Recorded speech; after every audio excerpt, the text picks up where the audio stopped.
Bonjour à tous, dans cette capsule nous allons parler de la versification. Autrement dit, nous allons voir les formes et caractéristiques du texte poétique. Et pour commencer, un peu d'étymologie.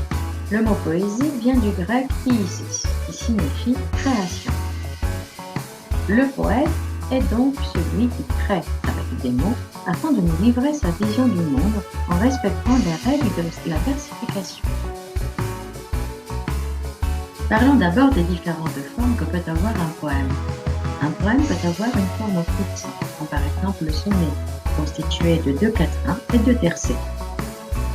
Il peut aussi se présenter en vers libres, où on n'y retrouve ni mètre, ni rime, ni strophe, ou encore en prose, caractérisé d'une syntaxe rythmée, des sonorités riches et variées, de la liberté de cette image. Passons maintenant aux règles qui régissent les 3 principaux composants d'un poème, la strophe, le vers et la rime.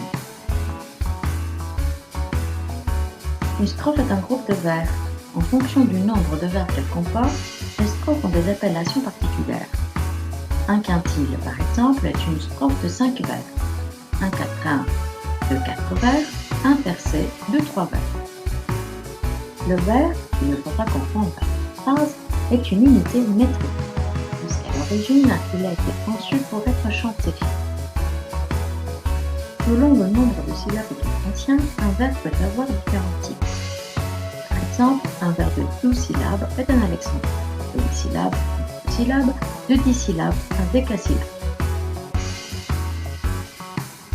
La rime, quant à elle, c'est une répétition de sons identiques à la fin de 2 ou plusieurs vers. On dit qu'elle est pauvre lorsqu'il n'y a qu'une seule sonorité à la fin, comme dans l'exemple maudit, périt. Suffisante lorsqu'il y a 2 sonorités, conquête, tête, ou riche lorsqu'il y a au moins 3 sonorités, comme dans l'exemple arrière, barrière. La richesse des rimes n'est pas le seul aspect important de la versification. Leurs dispositions sont aussi. 3 systèmes sont possibles.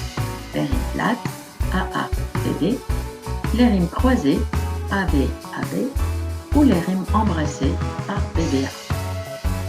Le texte poétique repose sur l'art d'exprimer les émotions, les sentiments, c'est-à-dire la vision du monde du poète. La versification ne pourrait pas donc suffire sans l'inspiration du poète et sa capacité à créer des images poétiques.